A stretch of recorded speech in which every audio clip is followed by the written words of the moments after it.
Hi everyone, it's Mrs. T Chem Talk for Regents Chem. This is going to be a review video for the midterm exam. If you don't know who I am, I'm Mrs. T, Mrs. Tominello from Calhoun High School. So the first thing that I am going to review is the heating and the cooling curves. And the first thing that you should recognize is that the one on the left here, this is our heating curve, and the heating curve goes uphill. And anytime we have an energy curve that goes uphill, we're going to call it endothermic. We are plotting the change in temperature as we go from solid to liquid to gas as heat is added. So as heat is added to a solid, the first thing it does is that its temperature will increase. And then we're going to get to this time here where the temperature is not increasing at all. And when that temperature is not increasing at all, that flat line there, that's going to be our phase change. So we have the individual phases on the slanted lines, and we have the phase changes on the flat lines.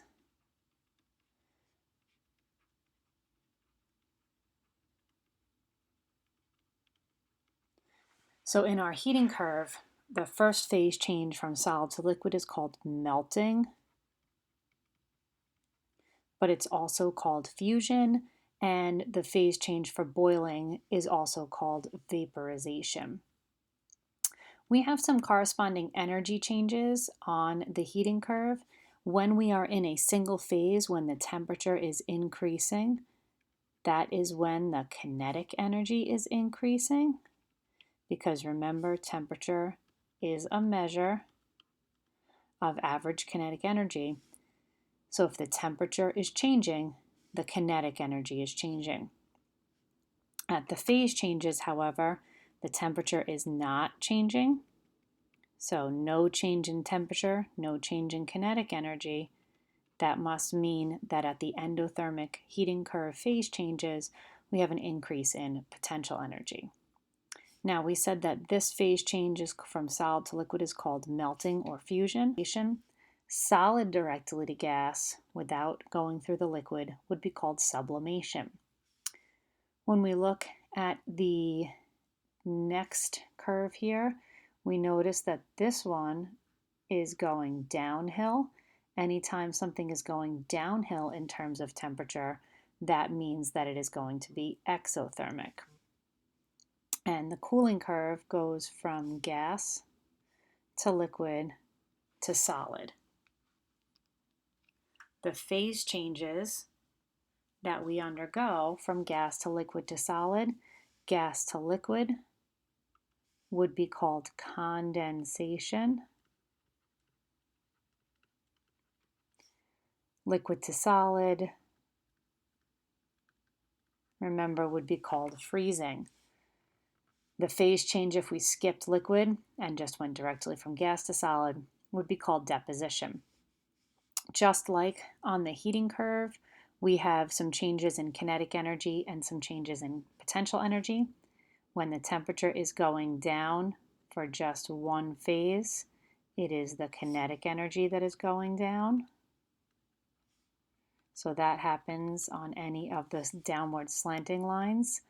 And when it's the phase change on the cooling curve, now the potential energy is decreasing.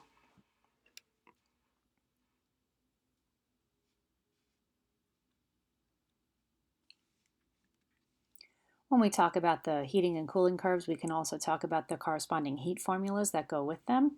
Remember that thermal energy is another name for heat, and it is based on both temperature and mass and is measured in joules. So for example, if you had two samples that were the same temperature, the one with more grams would have more thermal energy or more heat.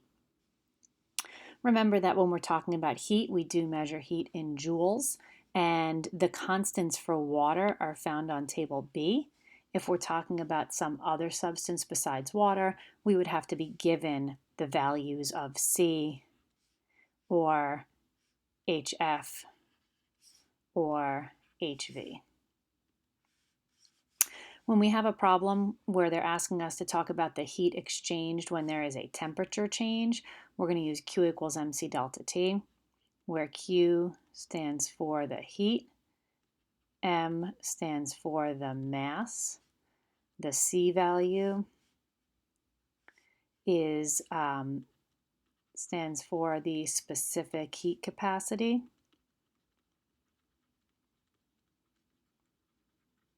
which tells us the amount of heat it takes for 1 gram of a substance to change for 1 degree Celsius. And delta T is going to be the change in temperature. So you always have to have a change in temperature to be able to use this formula. If there is a phase change of solid to liquid, right, something is melting, or liquid to solid, something is freezing, we're going to use Q equals MHF, where Q still stands for heat, M still stands for mass, and heat HF is the heat of fusion, which again, for water, the value is on table B, and this is the amount of heat it takes to melt 1 gram of a liquid. If we have the phase change liquid to gas, which remember is boiling, or gas to liquid, which remember is condensing, we use Q equals mHV, and HV means heat of vaporization.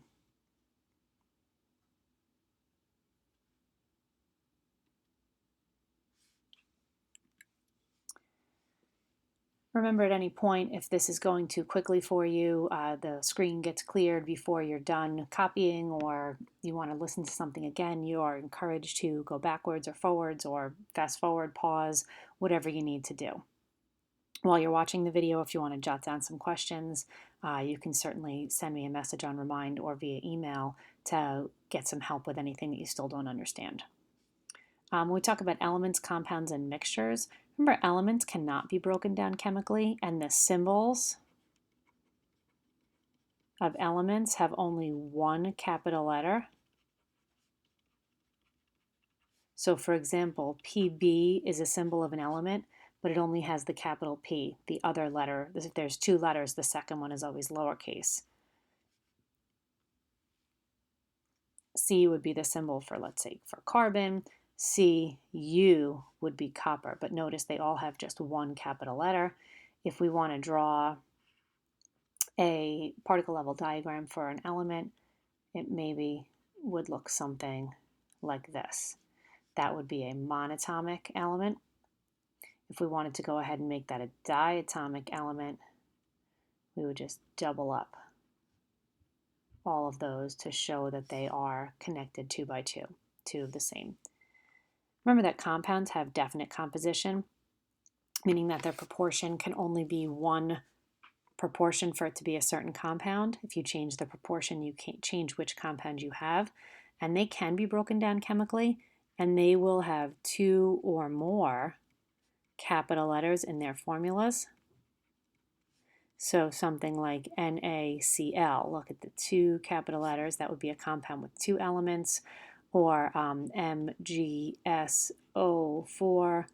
3 capital letters would mean, again, that's 2 or more, so that would be a compound. If you want to draw a particle level diagram for a compound, each molecule has to have at least 2 different types of atoms.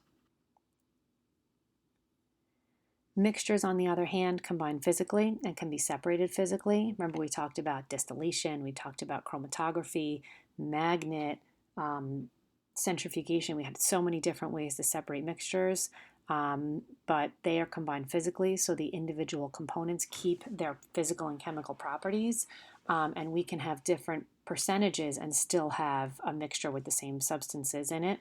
Those percentages are able to change. So for a mixture, you have to have at least 2 different kinds of molecules. So maybe I make a mixture of the element from the beginning and the compound in the second one.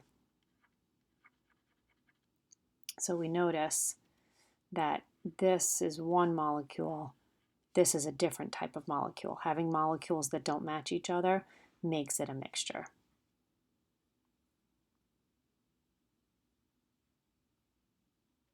About the combined gas laws. We have a way of relating the temperature, volume, and or pressure for gases. Remember, the formula is on table T. P1 V1 over T1 equals P2 V2 over T2. And they even tell you that P stands for pressure, V stands for volume, T stands for temperature. Remember that you're going to plug in your first set of pressure, temperature, and I wrote pressure, temperature, and pressure. Pressure, temperature, and volume as your P1, V1, and T1. They're out of order here. As your P1, T1, and V1. Sorry about that. But remember, pressure is always P, temperature is always T, and volume is always V. So the first set of values you're going to make sure that you plug in as the ones, and then the second, if they ask you to find something, that's where you put your X.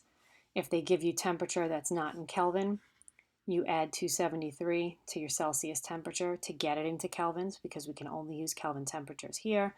And if they give you anything about STP, we're going to look at table A.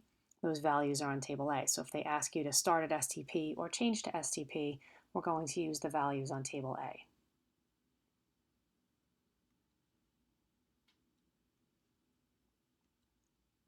The kinetic molecular theory of gas, which is the ideal gas laws. Remember, this is like the gas rules. No actual gases follow all the rules all the time. They come close. The ones that come the closest, remember, are hydrogen and helium. Hydrogen and helium are the ones that act most ideal on their own. They don't really need to be changed too much to act like an ideal gas. The other gases will need to be put, or a lot of other gases will need to be put at high temperature and low pressure to act more ideal. And when gases are acting like ideal gases, they move in constant, random, straight line motion. They transfer energy perfectly when they hit each other. They don't have attraction for each other, and their volume is negligible. Negligible volume means that it doesn't matter. We don't need to worry about it, or we don't need to be concerned with it. But real gases, the reason why they deviate, or the reason why they don't follow the rules, is that they do have attraction and they do have volume that matters. Again, hydrogen and helium are going to be the ones that are the poster children for ideal gases. They are the ones that act most ideal just on their own. And any gas can be made to act more ideal if you increase the temperature and lower the pressure. Remember, we said it's like your ideal vacation situation.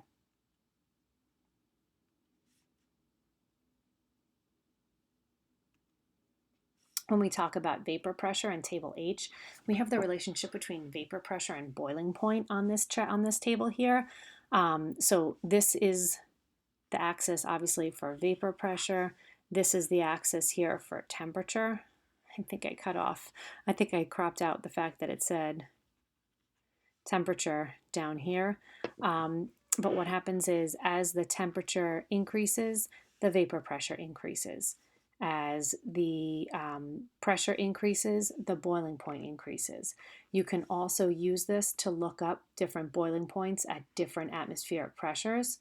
So if you change the atmospheric pressure, you would look that up on the vapor pressure, and you would get boiling point on this axis down here when you put in the atmospheric pressure. We also have relationships between intermolecular forces on here, and what we have the higher the vapor pressure is at a lower temperature, the weaker the intermolecular forces. So propanone has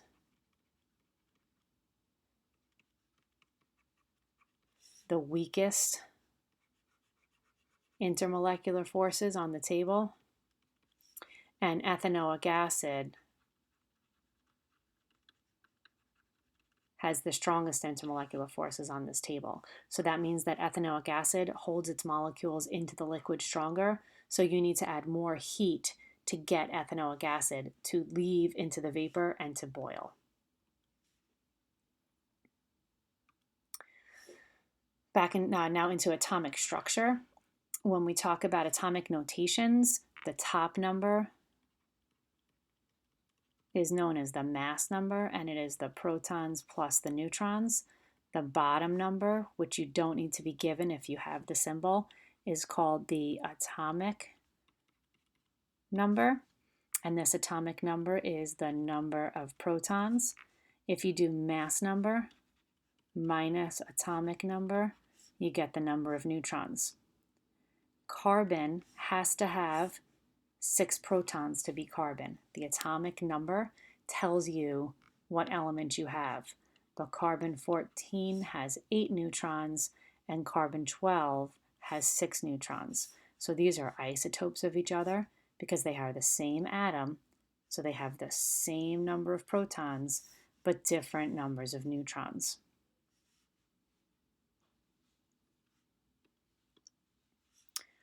This one didn't print out really well, but this is an example of finding the average atomic mass. So this was chlorine 35 with a mass of 34.968853 atomic mass units,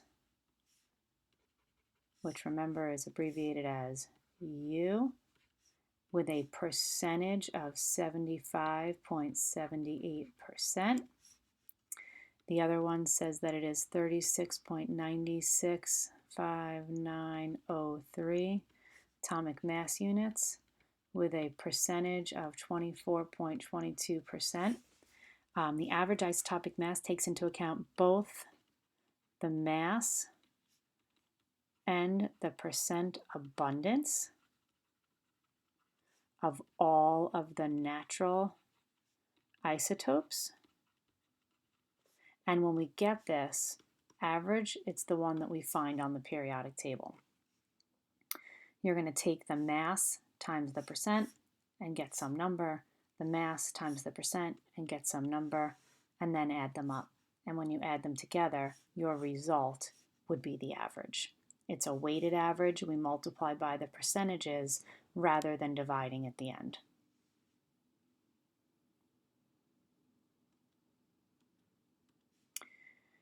For ground state versus excited state, the ground state electron configuration is the lowest in terms of energy, and it's found on the periodic table. So for example, if we had calcium, its ground state electron configuration is 2882. That means that in the first of the nucleus, the second shell we have 8, the third shell we have 8, and the fourth shell we have 2. That would mean also that we have 2 valence electrons. Those are the electrons in the outermost shell.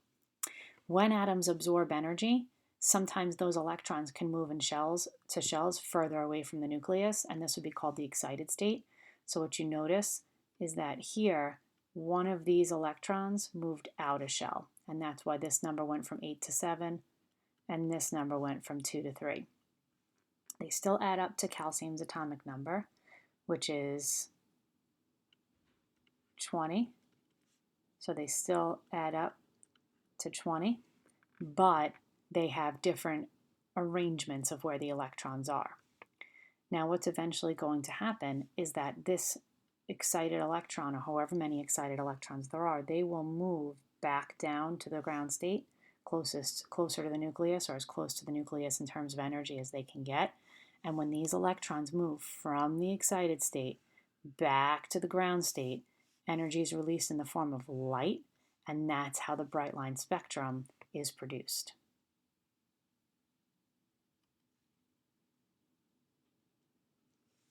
Allotropes are different forms of the same element that have different structures. Because of their different structures, they have different physical and chemical properties. Example, diamond and graphite are allotropes of carbon. Ozone And oxygen, O3 and O2, are allotropes for oxygen. They have different properties because of their different structures, and it's different physical and chemical properties. When we talk about nuclear chemistry, the first thing we spoke about was transmutation. In transmutation, we have the element of an atom of one element turning into an atom of another. So here I have uranium, here I have thorium, I have beryllium and a proton, I have lithium. Different elements on each side of the arrow means we've had transmutation. Now the top example is natural. The bottom example here is artificial. Here it's just one atom turning into something else. Here I have to combine it with something else. That means I had to hit it. So we are actually bombarding the beryllium nucleus with this hydrogen. If we want to find out the missing products, we make this arrow an equal sign. In fact, in chemistry, this arrow is always going to be like an equal sign, and we're going to set up a math problem. So 235 equals 231 plus something. 231 plus 4 equals 235. On this side, 90 plus something gives me 92. That something is going to be a 2. And then I'm going to look this up on table O along with the periodic table to figure out that this is an alpha particle. Over here, now it's just 9 plus 1 gives me 6 plus something else. 6 plus 4 is equal to 10. This side adds up to 5, so the bottom number here, 3 plus 2 equals 5. And again, when I look that up, that's still an alpha particle. 4 over 2 is always that alpha particle.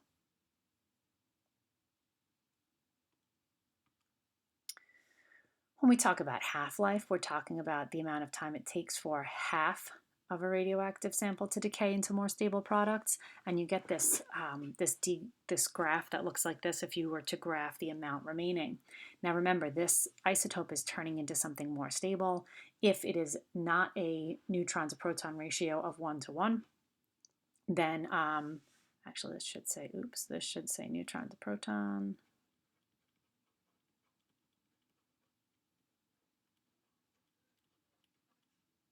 Okay, so when the neutron to proton ratio is not 1 to 1, it's going to be unstable and decay into something else. Remember that the half-life is the amount of time it takes for the sample for half of the sample to decay. So if a 100-gram sample decays to 25 grams, if we find out how many times it divides in half, we know how many half-life periods went by. So the first time it divides in half, 50 grams remain. The second time it divides in half, 25 grams remain. So that means that 2 half-life periods have passed.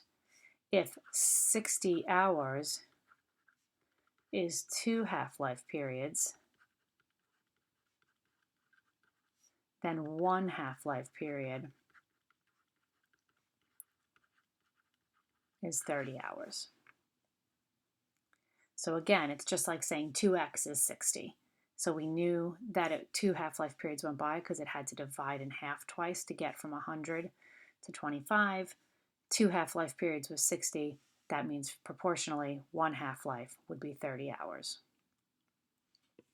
When we talk about fission versus fusion, fusion is uniting. Small nuclei are going to join. So here what's going in, oops, sorry about that. Here what's going in, this is a 3 over 1H, this is a 2 over, this is a 4 over 2HE, and this is a neutron. So we have 3 over 1H plus 2 over 1H, making 4 over 2HE plus a neutron. Whereas fission, we have neutrons coming in and going out. This is usually a really large uranium atom with something in the 200s for a mass number, and these are going to be 2 smaller pieces. So uranium, you're going to have neutrons in the reactants and the products, neutrons in and neutrons out, and uranium with a big mass number at the beginning turning into two smaller pieces. So fission is splitting, fusion is uniting.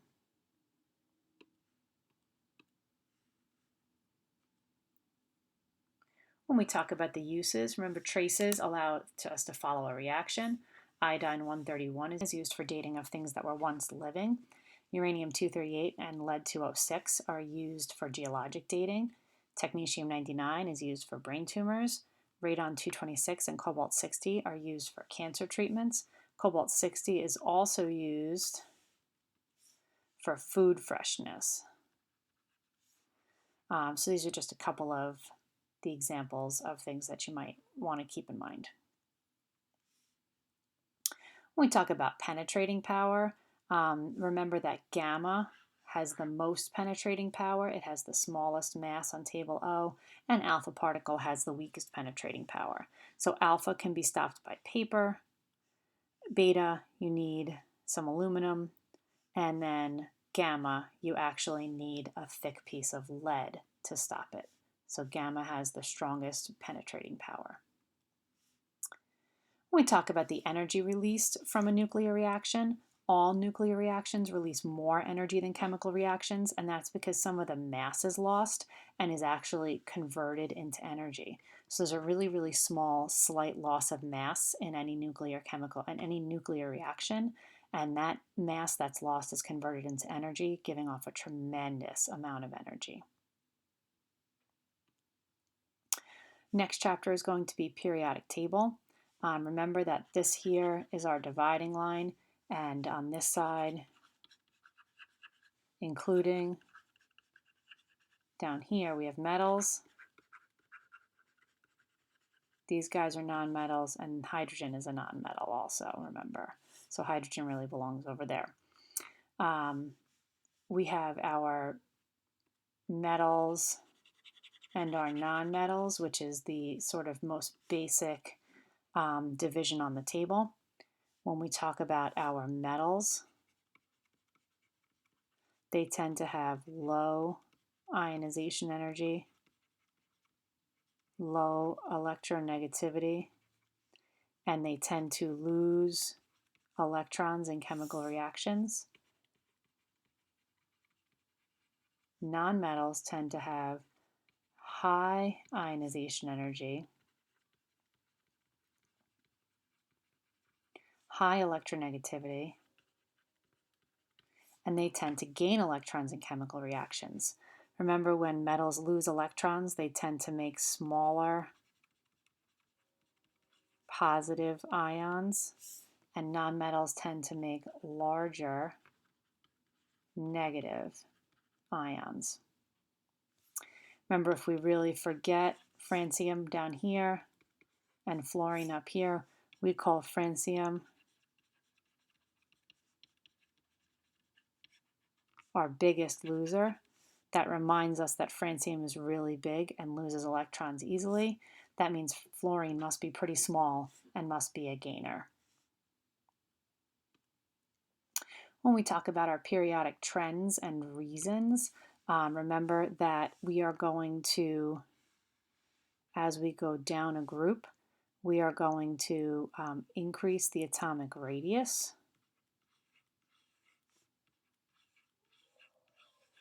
And as we go across a period, we are actually going to decrease the radius.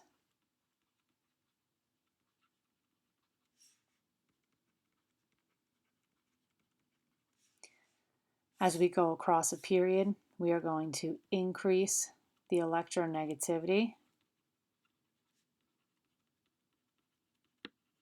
and we are going to increase the ionization energy. As we go down a group, we're going to decrease both of those.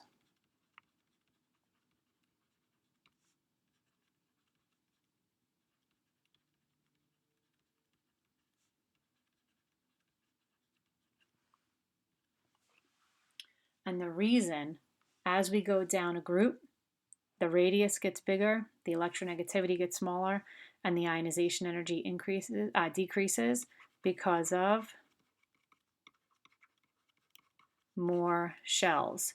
As you go down, these shells get in the shells go on the outside, making the atoms get bigger and bigger, and these shells get in the way of the nucleus' ability to hold on to the valence electrons. As we go across a period, the reason why the radius gets smaller, the electronegativity and ionization energy increase, is because of increasing nuclear charge, which is the same thing as saying there's more protons as we go across. The positive protons in the nucleus have to attract the negative electrons outside, and the bigger and bigger and bigger that this positive gets in the nucleus, the better job that nucleus does at reining in those negative valence electrons.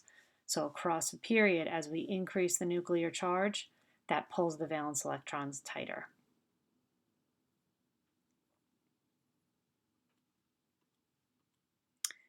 When we talk about the same group, remember that group 1, starting here going down, these are called the alkali metals. Group 2 are the alkaline earth metals. 3 to 11, including the ones that were at the bottom here that I cropped out, are transition metals. Group 17 is the halogens. Group 18 is the noble gases. Remember that groups 1 and 2 are the most active metals. 17 is the most active nonmetals. 18 are the ones that are mostly non-reactive. And 3 to 11 are the ones that make colorful ions. Remember that members of any group, if they are in the same group, they will have similar chemical properties based on their having the same number of valence electrons. Members of the same period will have the same number of shells of electrons, but will not have similar chemical properties.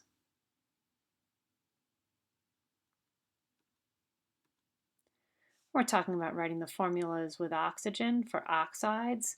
For example, if we are in group 1, if you look on your periodic table, they have a +1 oxidation state. Group 2, they tend to have a +2 oxidation state. And group 3, they tend to have a +3 oxidation state. So since oxygen, if we're talking about any metal, since oxygen has a -2, group 1 metals will have their symbol subscript 2O. But group 2 metals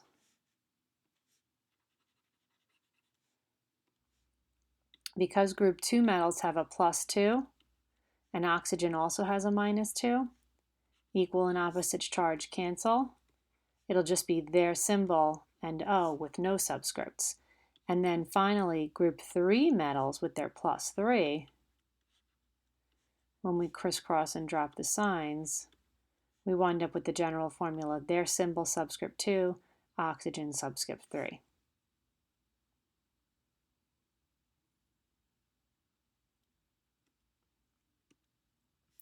When we talk about some of the properties, remember electronegativity is the attraction for electrons in a bond with hydrogen. We find that on table S. Don't confuse that electronegativity, don't confuse that with ionization energy, which is the amount of energy required to remove the most loosely bound electron from an atom in the gas phase. So you have to know which one they're asking about if you want to look something up on table S. They are both on table S. When we talk about drawing covalent compounds, remember that with covalent compounds, we're going to have 2 nonmetal atoms with very similar electronegativities. Their electrons are shared and they form molecules. Their properties will be that they're soft, poor conductors, and they will have a low melting point. Remember, for molecules, symmetrical is a nonpolar molecule, whereas asymmetrical will give you a polar molecule. We said that we used HUNC to find the dot diagrams. Hydrogens and halogens make one bond. Oxygen needs to make two. Nitrogen needs to make three. Carbon needs to make four. So if you want to draw a dot diagram for something like water, oxygen needs to make two bonds, and each hydrogen needs to make one. Or if you want to make N2, each nitrogen needs to make three bonds. That's the reason why nitrogen has a triple bond. By making those three bonds, each nitrogen now has a stable octet. Remember, each line represents 2 electrons, 2, 4, 6, 8, 2, 4, 6, 8. If we want to look at something like carbon dioxide,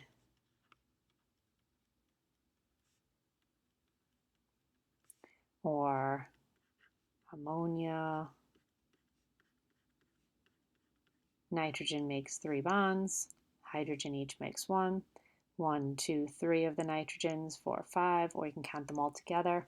Nitrogen had 5 valence electrons plus 1 each from the hydrogen, 2, 4, 6, 8. This is a symmetrical nonpolar molecule. This is a symmetrical nonpolar molecule.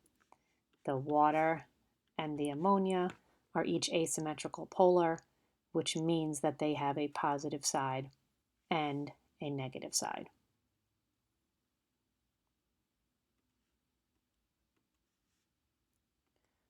When drawing dot diagrams for ionic compounds, we have to remember that electrons are transferred between a metal and a nonmetal and make ions for ionic compounds.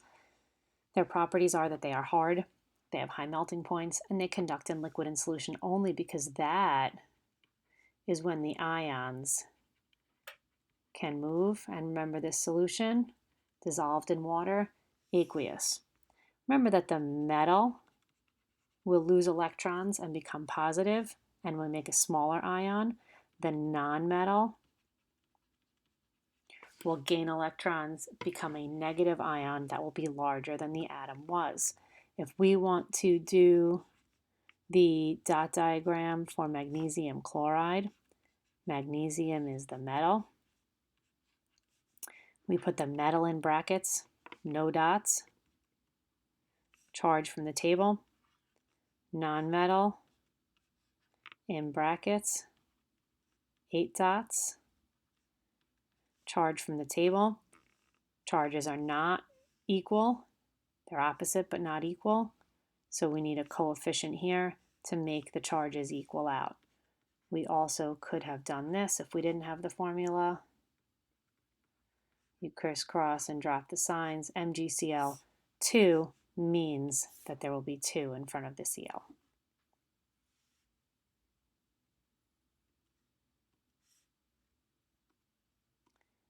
When we talk about things that are metallic, we're not going to have to draw dot diagrams for metals.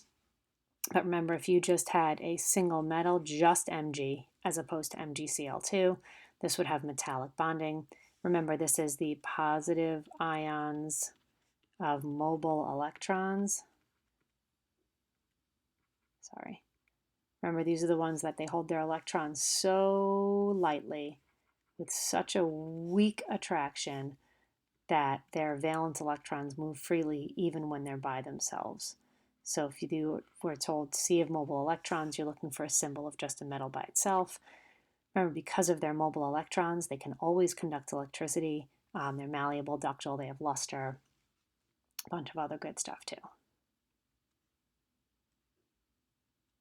When we're talking about naming ionic compounds, remember that if it's just a metal and a nonmetal from like group 1 and 2, not from the middle of the table, you just say the name of the metal, say the name of the nonmetal, and change the ending to IDE. But when we're talking about metals from the transition groups that have multiple positive oxidation states,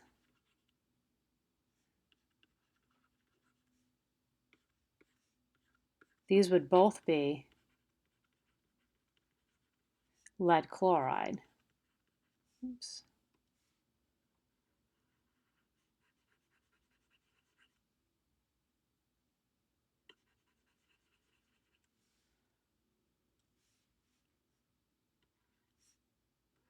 Middle name. I'm going to see which charge was used when I crisscrossed. This one had a +2, so I'm going to call it lead 2 chloride. This one must have used the +4, so I'm going to call it lead 4 chloride. And from this one, if you have 3 capital letters, you're going to look at table E. You're just going to say the name of the metal, and you're going to say the name of the part of table E, the part that's on table E, which in this case SO4 is called sulfate. So we just say magnesium and we say sulfate.